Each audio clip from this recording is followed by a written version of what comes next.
आपका पुत्र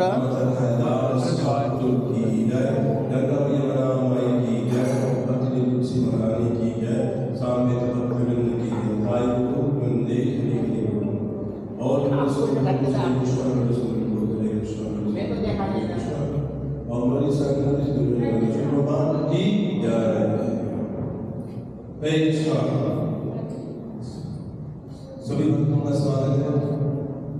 भगवान जगन्नाथ के मंदिर में जो प्रार्थना करते हैं, जो पहली बार है ध्यान दीजिएगा, जो पहली बार है मंदिर से जुड़ना चाहते हैं, बाहर टेबल लगा है, अपना फोन नंबर दीजिए। भगवान के दर्शन बनाने वाले कार्यक्रम के सभी पेट आपको मोबाइल मिल जाएंगे। 22 तारीख को भगवान इतने